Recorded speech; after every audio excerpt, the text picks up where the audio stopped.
मेरे प्यारे देशवासियों, अब हम 5G के दौर की ओर कदम रख रहे हैं।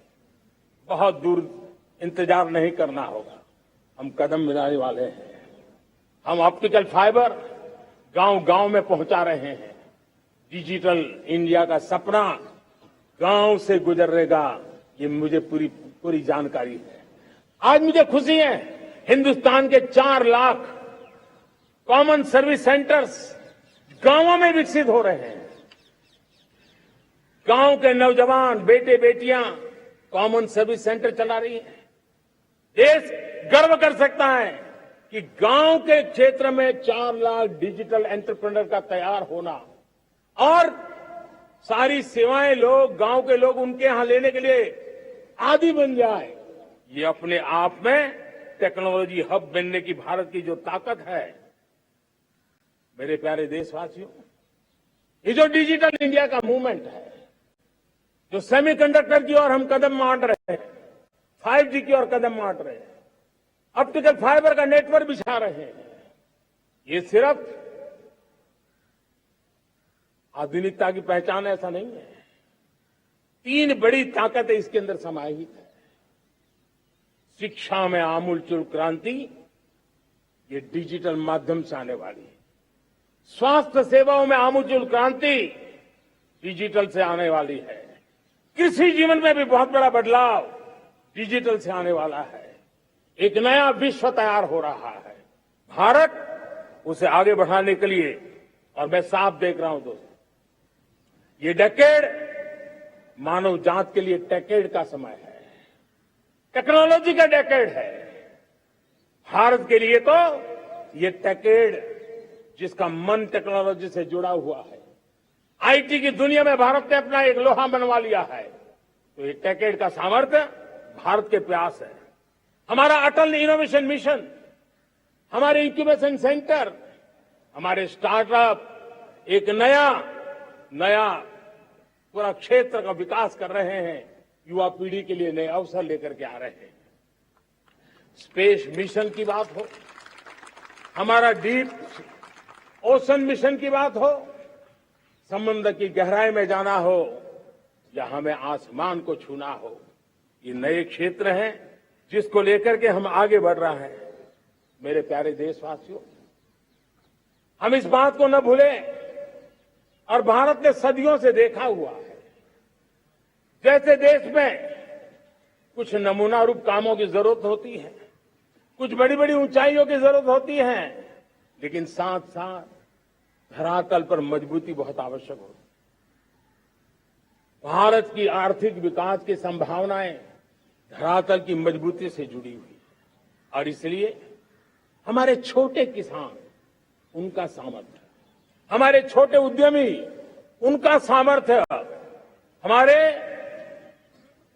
लघु उद्योग, कुटीर उद्योग, सूक्ष्म उद्योग, रेहड़ी पटरी वाले लोग, घरों में काम करने वाले लोग, ऑटो रिक्शा चलाने वाले लोग, बस सेवाएं देने वाले लोग, ये समाज का जो सबसे बड़ा तबका है, इसका सामर्थ्यवान होना भारत के सामर्थ्य की गारंटी है। और इसलिए हमारे आर्थिक विकास की ये जो मूलभूत जमीनी ताकत है, उस ताकत को सर्वाधिक बल देने की दिशा में हमारा प्रयास चल रहा है। मेरे प्यारे देशवासियों, हमारे पास 75 साल का अनुभव है। हमने 75 साल में कई सारी सिद्धियां भी प्राप्त की हैं। हमने 75 साल के अनुभव में नए सपने भी संजोए हैं, नए संकल्प भी लिए हैं। लेकिन अमृतकाल के लिए हमारे मानव संसाधन का ऑप्टिमम आउटकम कैसे हो, हमारी प्राकृतिक संपदा का ऑप्टिमम आउटकम कैसे हो, इस लक्ष्य को लेकर के हमें चलना है।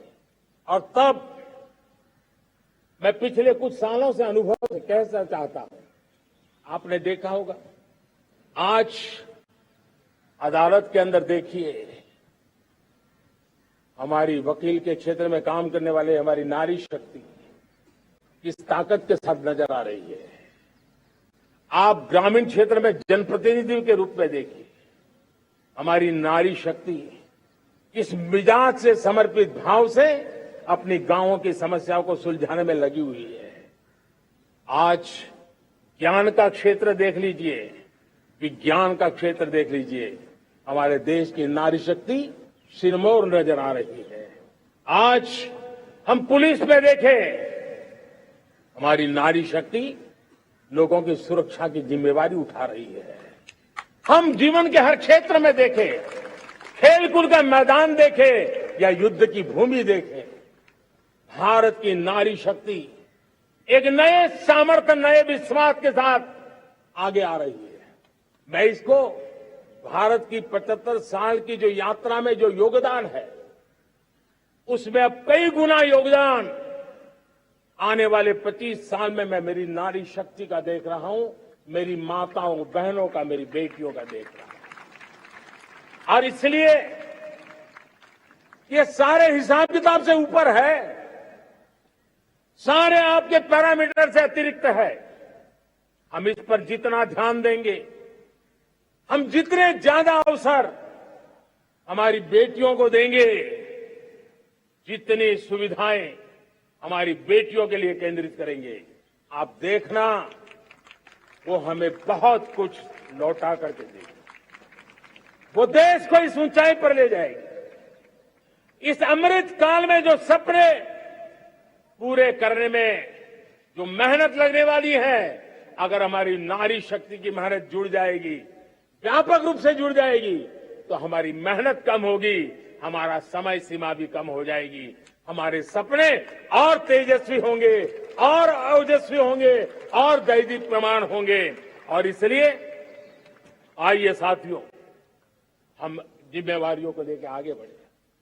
मैं आज भारत के संविधान के निर्माताओं का भी धन्यवाद करना चाहता हूं, तो उन्होंने जो हमें फेडरल स्ट्रक्चर दिया है, उसके स्पिरिट को बनाते हुए, उसकी भावनाओं का आदर करते हुए हम कंधे से कंधा मिला करके इस अमृत काल में चलेंगे, तो सपने साकार होकर के रहेंगे।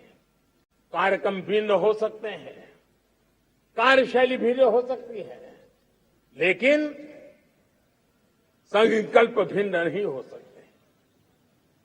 राष्ट्र के लिए सपने भिन्न नहीं हो सकते। आइए हम एक ऐसे युग के अंदर आगे बढ़े।